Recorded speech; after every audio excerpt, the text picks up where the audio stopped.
Tatiana Jama, bonjour. Très heureuse de vous recevoir sur ce plateau pour Smart Woman. Alors Tatiana, vous êtes ce qu'on a coutume d'appeler une serial entrepreneur. Hein, c'est vrai.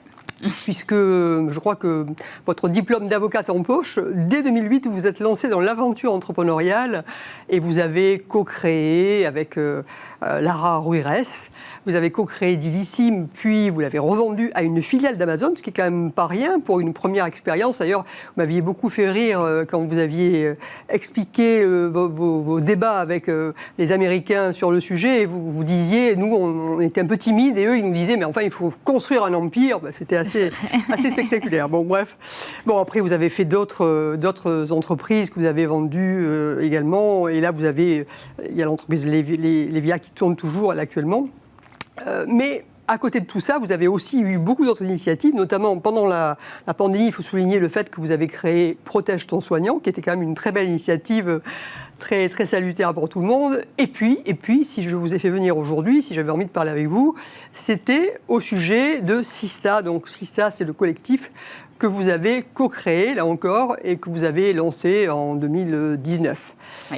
Si je ne me trompe pas. Donc, je ne suis pas journaliste, vous savez, alors je peux me tromper sur certains points. Alors, ce que je voudrais, c'est que vous nous expliquiez ce que c'est Sista, pourquoi vous l'avez créé, et puis après on verra comment ça fonctionne, etc.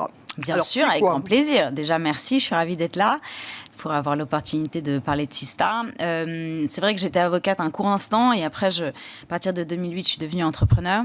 Je pense qu'au début de mes années d'entrepreneuriat, j'avais pas forcément réalisé qu'être une femme entrepreneur, c'était pas si évident parce qu'on était passionnés avec mon associé et qu'on avait très envie de croire qu'on avait les mêmes chances que nos amis entrepreneurs hommes.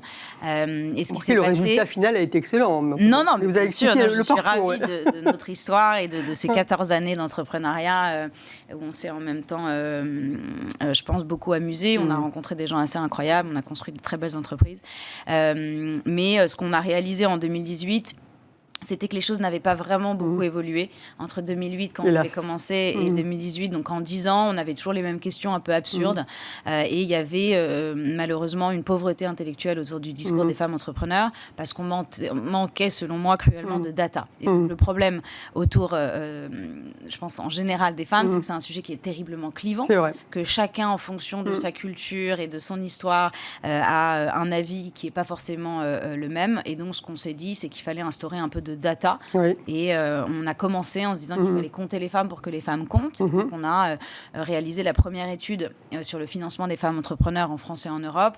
Et ça, c'était en 2018-2019, où on a réalisé que les chiffres étaient dramatiques. Et c'est là où on a sorti les premiers chiffres, où on a réalisé que sur les 10 dernières années, il n'y avait que 2% de l'argent du venture, donc de l'argent qui finance l'innovation, qui avait été à des femmes entrepreneurs. Alors ça, c'est intéressant parce que quand on dit financement, souvent on pense que, ou l'argent, on pense que c'est l'épargne, que c'est du crédit classique, et c'est pas du tout ça. Vous êtes vraiment sur la partie levée de fonds, c'est-à-dire sur le capital, c'est-à-dire sur le nerf de la guerre pour lancer une entreprise. C'est là-dessus que vous avez surtout zoomé, parce que vous vous êtes rendu compte à quel point c'était 3%, 2-3% simplement, donc c'était vraiment incroyable. Que ça soit moins qu'un pourboire.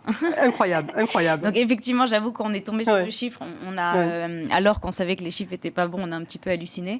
Et ce qui était intéressant, c'est qu'à partir de là, s'en est suivi énormément d'études qui nous ont permis un peu d'objectiver le problème. Et je pense qu'il faut mesurer les choses pour pouvoir derrière avoir des solutions. On a lancé ça donc avec Céline Lazorte, Valentine de Lastérie. On a un board absolument incroyable de femmes et dirigeantes, entrepreneurs qui nous accompagnent. Et notre mission, c'est d'essayer de réduire les inégalités de financement entre les hommes et les femmes entrepreneurs. Et c'est ce qu'on appelle le funding gap. Exactement. Et alors là, vous avez fait récemment une campagne de communication absolument remarquable en disant, et si on posait les mêmes questions aux hommes et aux femmes, et ça c'était formidable, je ne sais pas si tout le monde l'a vu, mais de voir des Xavier Niel, de voir des Mazella, etc., se retrouver, Pinault, retrouver vraiment, pas savoir quoi dire face aux questions un peu stupides, il faut le dire, qui sont posées généralement aux femmes entrepreneurs, c'est extraordinaire. Oui, tout à fait. Enfin, nos 2 piliers, parce que c'est un sujet encore une fois complexe qu'on ne peut pas résoudre comme ça, mais on essaye juste de faire avancer les choses et on s'est dit qu'à travers l'humour et la data, on arriverait peut-être à éveiller les consciences. Et donc, le levier d'action, vous avez fait signer une charte, d'ailleurs, à tous les fonds d'investissement, quasiment, banques et fonds d'investissement, pour qu'il y ait à la fois des équipes plus mixées au niveau des équipes d'investissement, parce que là, c'est un point important, et puis qu'en même temps, il y ait des objectifs d'investissement avec un pourcentage qui s'accroisse par rapport à ce chiffre-là. Comment vous trouvez les premiers résultats ? Déjà, c'était assez extraordinaire parce que c'est vrai qu'on se plaint beaucoup sur le sujet parce que les choses n'avancent pas et il y a eu quand même un élan assez positif puisqu'on a plus de 300 fonds d'investissement qui ont signé la charte où ils s'engagent à financer Horizon 2025, donc c'est demain, qui est 25% de leur portefeuille où il y a au moins une femme cofondatrice. Donc ça, c'était une vraie avancée et pour le coup, j'ai l'impression que les choses ont pas mal évolué depuis. On en est à notre 3e baromètre avec le BCG, on voit bien que les choses avancent. Il y a pas mal de bonnes nouvelles, notamment que les équipes d'investissement se féminisent et qu'il y a de plus en plus d'équipes gender balance, donc d'équipes mixtes. Donc c'est des équipes qui sont fondées par des hommes et par des femmes, ce qui est évidemment pour moi le Graal absolu, c'est la diversité qui crée de la performance. C'est là qu'on verra la différence réellement. Bon, donc un début que vous jugez prometteur. Il faut toujours avoir ce regard positif. Je pense qu'il faut toujours se dire, finalement, ça va déjà un petit peu mieux. Il y a encore un long chemin, mais c'est déjà un petit peu mieux. Qu'est-ce que vous donnez comme conseil, finalement, alors, aux femmes qui se lancent Alors, moi, je trouve qu'en général... les femmes que je vois, que je mentore ou avec qui j'entreprends sont souvent assez exceptionnelles et je ne suis pas sûre qu'elles aient besoin de conseils. Et c'est vrai que souvent, quand on parle de femmes entrepreneurs, on a très envie de les mentorer. Ah oui, vous avez raison. Donc moi, j'ai passé ma vie à aller dans plein de salons, on me poussait vers du mentoring alors qu'on ne poussait pas forcément mes amis entrepreneurs. Donc, je pense juste qu'il faut que la société évolue, qu'il faut qu'on arrive à donner une place qui est correcte aux femmes et qui est la leur, et que ce n'est pas forcément aux femmes de s'auto-flageller, c'est plutôt la juste place.